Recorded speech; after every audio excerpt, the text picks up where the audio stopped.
Well, hi everyone, and welcome again to Imagine. And this is session number 10 now. Can you believe it? Discovering the right path. I really hope that you have gained so much from reading my book, Imagine. I constantly receive testimonies from people and reviews from people. And I just wanted to mention this, that if you've read the book, it would be wonderful if you could write a review for me on Amazon or Goodreads or wherever you purchased my book from. They are like gold dust to any author. They're just so helpful to other people to read reviews and to understand what the book's about. So if you get a couple of minutes, you could do that. That would be a great help to me. Thank you. As a boy, I climbed Mount Snowdon, which is the highest mountain in Wales, numerous times. I can't remember how many times I've actually climbed it. And on the way down, we always travelled back down. Our descent was via the pig track, as it was called, spelt P-Y-G. It's one of the most popular and more rugged descents of the mountain. It's extremely steep. The pathway sort of zigzags down the side of the mountain through many old redundant slate mines. It's anything but a straight path, and it takes careful navigation. Thank God that we had a very, very experienced group leader who'd been up and down Snowdon hundreds of times and was able to direct us along the right path safely down the side of the mountain. I doubt very much whether we would have even discovered the path without his experience and guidance. You know, the promise of God is this, that if we will really learn to trust him in every circumstance, if we depend on his understanding and not our own, then he will truly help us to discover the right path and then straighten out those paths for us. So we're thinking again about pathways in this session. I wonder, have you ever been on the wrong path? Psalm 23 verse 3 in the New Living Translation says, he guides me along right paths, bringing honour to his name. While we were on holiday in Wales a few years ago, we rented this secluded cottage, and the owner told us that there was a pathway down to a lovely bench overlooking the sea where we could watch the sun go down. He said it was a beautiful romantic spot. Well, I'm all for a bit of holiday romance. So on the first evening there, Julia and I wandered off down the path, only to end up in this enormous field. I walked all around the field from one end to the other. I walked along the cliffs. I couldn't find a bench or a path that led to this romantic bench anywhere. Eventually we retraced our steps and found the right path, and yes, I've got to be honest, we did have a romantic moment as the sun went down. You know, it's so easy, isn't it, to get on the wrong path, and the right path isn't necessarily the obvious one. The wrong path can also look like the right one at times. And I've discovered that the enemy will sometimes come disguised as an angel of light to tempt us away from the path that God has placed us on or is about to place us on, with something that looks much more attractive. And we must take care to refuse his advances. Jesus said in Matthew 7 verse 13 and 14, enter by the narrow gate, for wide is the gate and broad is the way that leads to destruction, and there are many who go in by it. Because narrow is the gate and difficult is the way which leads to life, and there are few who find it. You know, following Jesus is not the easy option. It often means following the narrow, less attractive path. The right path will often, if not always, involve self-denial and surrender and submission and sacrifice and obedience as we follow Jesus Christ daily. At times it will mean saying no to things that appear attractive and easy and saying yes to kingdom matters. And you know, there have been times in my life when I've become aware that I've actually been on the wrong path. And in some respects, it's easier to get back on the right path in the early days. But the longer you stay on the wrong path, the tougher it becomes to leave it.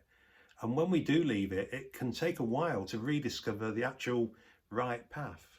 So can I say to you at the start of this session, if you find yourself on the wrong path today, can I really encourage you to get back on the right path as soon as possible, especially if the path that you're on you know is wrong and it's a sinful path.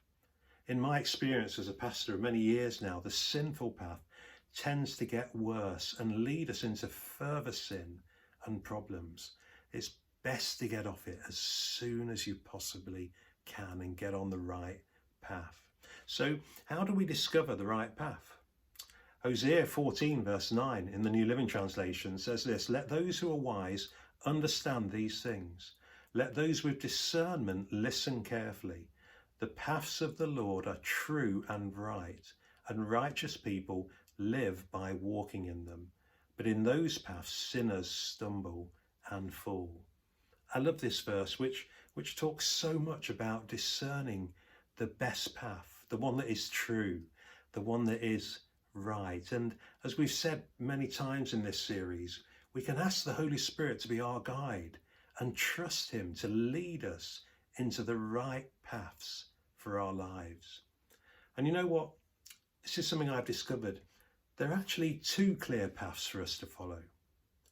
First of all, there's the path that we all follow as we pursue Jesus Christ. At this basic level, we live our lives as Christians, adopting the basic disciplines, if you like, and characteristics of the Christian faith. Things such as holiness and obedience and prayer and worship and service and sharing our faith and giving. That's the sort of basic level path that we all follow. But then there is another more specific path that we should be following. One that applies to us as individuals. Each one of us is on a unique spiritual journey created specifically for us. You know, when I was at Bible college in 1992, there were about 30 of us in my class.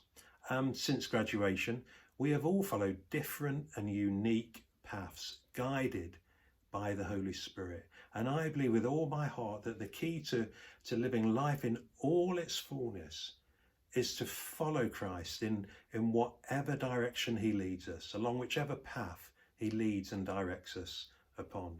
The writers of Hebrews charge the believers to run the race marked out for them. And this challenge still applies to us as individuals today. Julia and I were married in 1987, and as I mentioned earlier, we put our plans on hold for me to train at Bible college to be a pastor. In early 1992, 5 years later, God started to stir us and speak to us and redirect our lives. And a friend gave us this verse. We had our Connect group praying for us, and one of the guys in the group gave this verse. I love this verse. Jeremiah 6 verse 16. "This is what the Lord says. Stand at the crossroads and look. Ask for the ancient paths. Ask where the good way is and walk in it, and you will find rest for your souls." And we started to really seek God until he spoke to us. And he so clearly directed us to the Elim Bible College, as it was called back then, and then into Elim Ministry, where we've flourished and where we have so many dear friends. Psalm 119 verse 35 says this: "Direct me in the path of your commands, for there I find delight." That has definitely been our testimony as we followed Jesus. And for us, it's been the same with every major decision, that we have sought God and we've trusted him to direct us, to direct our paths. For walking under his direction is truly a delight. It really is a delight. So how do we know we're on the right path? Briefly returning to our romantic walk towards the sea in Wales, we eventually discovered the right path to the beach. And as we retraced our steps that evening, we realised there'd actually been a few little pointers along the way. We perhaps should have realised that the little stream running alongside the path was heading towards the sea, that there was an increasing smell of the sea and the sound of the sea that grew ever closer. But you know what the biggest clue was? The biggest clue was that there was a helpful little sign, previously unnoticed to us, which had an arrow on it that said beach in capital letters, and we had missed it somehow. So it's important to know that we're on the right path, and there will be confirmations along the way. God will signpost it in different ways. I mentioned in the previous chapter that we may experience lack and opposition and attack when we're on the right path. Rarely in my experience has everything gone smoothly and to plan when we've been on the right path. And despite all that, there will be signs along the way to show us that we're going in the right direction. And there are many examples of that in the book, such as when we purchased the Dream Centre in Newcastle, and the way that God over and over again gave us clear signs that we were on the right path. You see, this is the thing. God desires to guide and direct our steps along the right paths. Our part is to set time aside to seek him and to discover those right paths. And God also, I want to say this, he also, I've learned this, he expects us to prayerfully, to take prayerfully considered steps of faith, and will often confirm his will once you're on the move. God doesn't send up confirmations or directions to stationary people. That's what I've discovered. He promises to make the paths we take straight, but he will send confirmations along the way. I wish I had more time to unpack that with you, but maybe you can talk about that in your group. Sometimes, and this is a final real major point I want to mention, sometimes the right path is a completely new path. In the book, I recounted the time where I went to seek God at a beautiful Anglican retreat in the wonderful Northumberland countryside, and we were preparing at the time to relocate our church from the old congregational building to a much larger building that we were going to call the Dream Centre. I'd spent the day seeking and praying and fasting, and in the early part of the afternoon I decided to go for a walk along the Dean where the river runs. And something I've discovered is, and you may be different, but for me, that I often find that God speaks to me through the things that I see, particularly when I'm out in the countryside. And as I walked along the top of the gorge, looking down on the river below, I discovered a new path. Now, I'd walked that way many times over the years. I followed it all the way along, and as I walked, I noticed waterfalls that I'd never seen before. As I continued, I noticed that where the lower path meandered alongside the river, the ground had been cleared, trees had been cut down, foliage had been uprooted, new saplings had been planted to make way for a further path. As I walked and prayed, I asked God, Father, are you trying to say something to me? Are you trying to speak to me? And nothing came immediately, and I continued to walk, I continued to wait on God. I've learned to be patient, to listen for his voice. And as I continued my walk a little bit further, I looked across the gorge, and the sun broke through the clouds for the first time that day.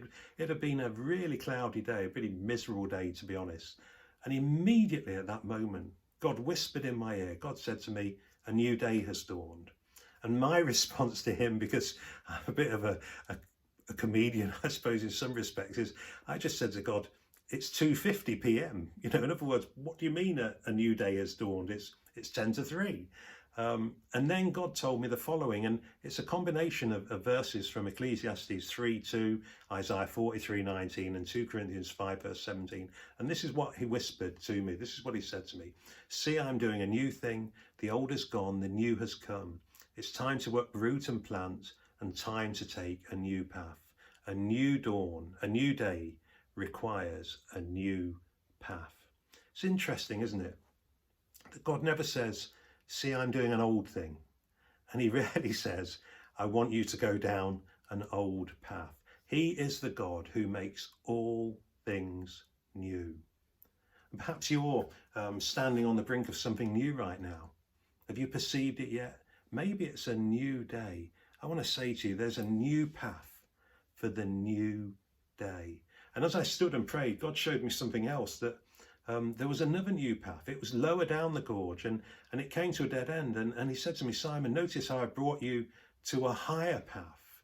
And he reminded me of Isaiah 55:8-9. For my thoughts are not your thoughts, neither are your ways my ways, declares the Lord. As the heavens are higher than the earth, so are my ways higher than your ways, and my thoughts than your thoughts. And then he said to me, Simon, it's time to seek me for my ways. My thoughts are higher than your thoughts could ever be. You have limited sight. You need to seek me.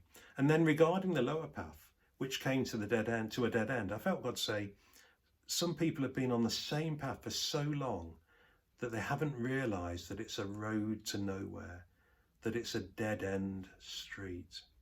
You know, we must take care that we don't end up on that street, because it's a road to nowhere. Honestly, you know, God has so much for each one of us. God has so much for you. I wish I could look each person in the eye who's watching this video. God has so much for you. I want to encourage you to seek God. Put him first again in your life. He has an amazing plan and purpose for your life that only you can fulfill. You are the perfect person and the perfect fit for a life that only you can live. And once you discover and walk in it, you will be so fulfilled. Believe you me, so fulfilled.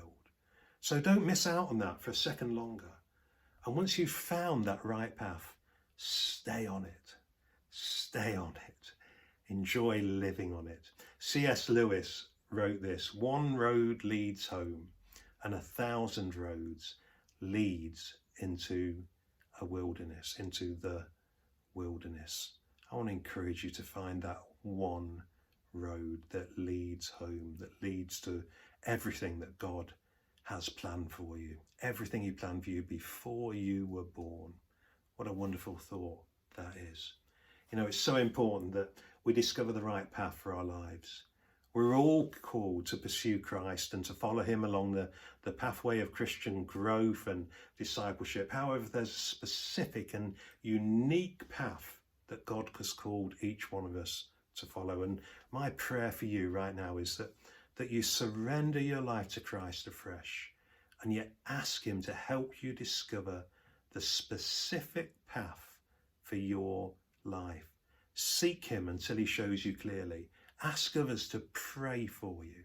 Discover that right path, and you will never, ever look back. And I promise you this: if you really learn to trust in the Lord with all your heart, you choose not to lean on your own understanding, to acknowledge him, to submit to him in all your ways, then he will make your paths straight and right and prosperous in every way.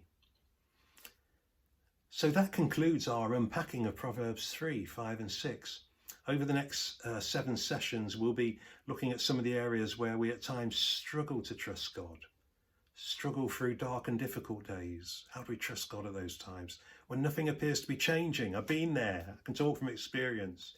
In the major decisions of life, with our future, when we feel fearful, that's one that people really struggle with. So many people struggle with fear. With your money, another difficult issue, and from now on. I hope you'll join me for those 7 studies. But I want to say thanks again for spending time with me in these sessions. It's now time to spend time with your group, studying the questions. God bless you.